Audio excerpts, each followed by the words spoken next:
নমস্কাৰ বন্ধু বান্ধৱীসকল, আজি আকৌ এটা ভিডিঅ' লৈ আহিলোঁ আপোনালোকৰ আগলৈ। আজি মই বুটৰ এটা ৰেচিপি বনাম বুলি আহিছোঁ, আপোনালোকৰ লগতো শ্বেয়াৰ কৰিম। মই এয়া লৈছোঁ, প্ৰথমে গাজি ওলাই থকা কেঁচা বুট লৈছোঁ। বুটৰ লগত মই বনাবলৈ আৰু সামগ্ৰী কি লৈছোঁ এয়া চাওকচোন। প্ৰথমে এটা ডিম লৈছোঁ আৰু এটুকুৰা ডাঙৰ আদা লৈছোঁ, ৰচুন কেইফুটামান লৈছোঁ, জলকীয়া কেঁচা জলকীয়া 3টা লৈছোঁ। আপোনালোকে যদি জ্বলা বেছি খায় আপোনালোকে বেছিকৈ ল'ব পাৰিব। আৰু এটা পিঁয়াজ লৈছোঁ সৰু, আৰু এটা লৈছোঁ বিলাহী। এতিয়া সকলোখিনি সামগ্ৰী মই কেনেদৰে বনাম আপোনালোকক দেখাম। প্ৰথমে মই বুট, আদা, পিঁয়াজ, ৰচুন কেইফুটা আৰু কেঁচা জলকীয়া কেইটা একেলগে এটা পেষ্ট বনাই ল'ম। এয়া মোৰ পেষ্ট বনোৱা হৈ গ'ল। আৰু এতিয়া মই এটা ডাঙৰ বাতি লৈছোঁ, তাত মই ডিমটো ভালদৰে ফেটি ল'ম।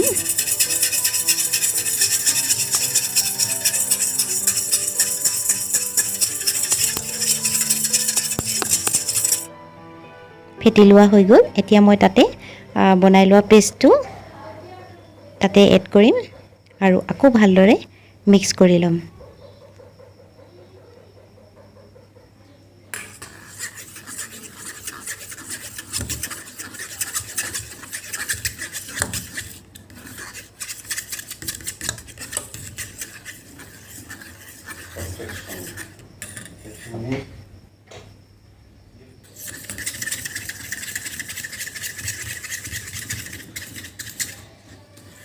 এতিয়া ভালদৰে ফেটা হৈ গ'ল।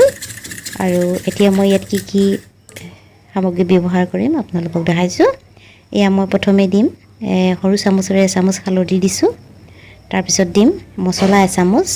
এই এচামুচ মছলাত আছে মোৰ জিৰা পাউডাৰ আৰু ধনিয়া পাউডাৰ, ঘৰতে যিটো মই তৈয়াৰ কৰি লওঁ। আপোনালোকক মই আগতে কৈছোঁ, তাৰ ভিডিঅ' এটা মই বাৰু প্ৰস্তুত কৰিম যদি আপোনালোকে বিচাৰে। আৰু এতিয়া মই ধুনীয়াকৈ পেষ্টটো মিহলি কৰি ল'লোঁ। এতিয়া মই তাত ক'লা নিমখ ব্যৱহাৰ কৰিছোঁ, আৰু নিমখ ব্যৱহাৰ কৰাৰ পিছত আকৌ ভালদৰে ফেটি ল'ম। ফেটি লোৱাৰ পিছত মই প্ৰায় 10 মিনিট সময় ঢাকি থ'ম। আৰু এইফালে মই কেৰাহী গৰম কৰি ল'লোঁ। গৰম কৰি তাত মই মিঠাতেল এড কৰিছোঁ, আপোনালোকে ৰিফাইন তেলো ব্যৱহাৰ কৰিব পাৰে। এতিয়া মই এই পেষ্টখিনি বৰ টাইপত বনাই ফ্ৰাই কৰি ল'ম।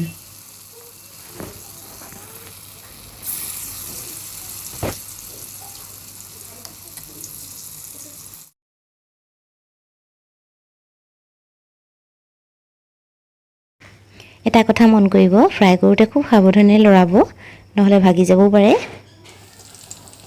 এয়া মোৰ বৰ হৈ গৈছে, দেখিছেনে, ভগা নাই।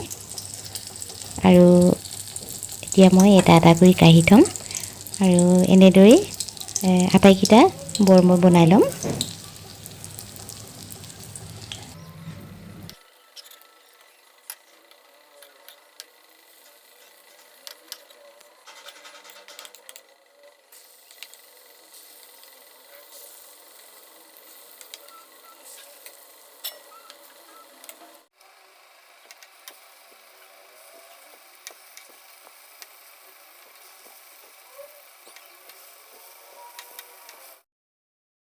এয়া মোৰ বৰ প্ৰস্তুত হৈ গ'ল।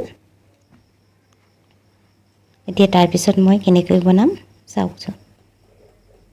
এয়া আকৌ একেখন কেৰাহীতে মই তেল আছিলে যে, তাতে মই গোটা জিৰা দিছোঁ, এখিলা তেজপাত দিছোঁ,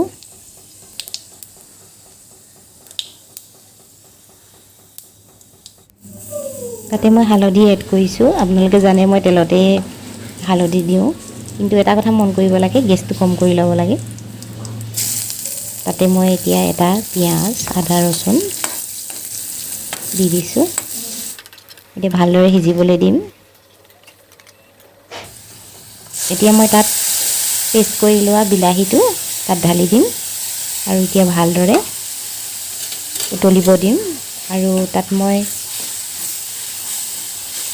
অলপ পানী এড কৰিম, নহ'লে মছলাখিনি লাগি ধৰিব পাৰে। এতিয়া মই পানী অলপ দিম।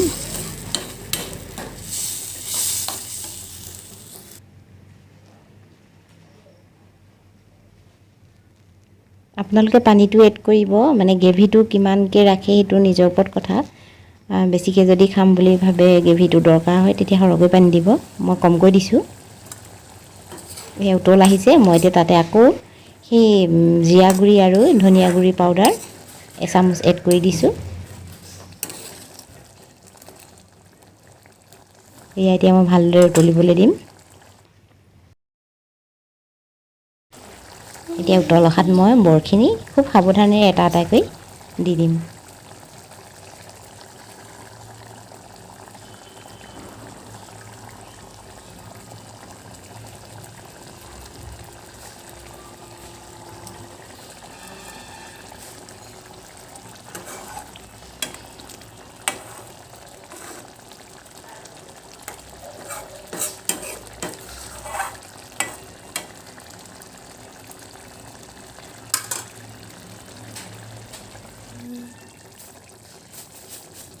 আৰু তাতে মই সোৱাদ অনুসৰি নিমখ এড কৰিম বৰগিটাত দিয়া আছিলে তথাপিও এই গ্ৰেভিখনতো অকণমান নিমখ দি দিছোঁ তাৰপিছত ভালদৰে লৰাই আৰু এটা ভালদৰে উতল আহিবলৈ দিম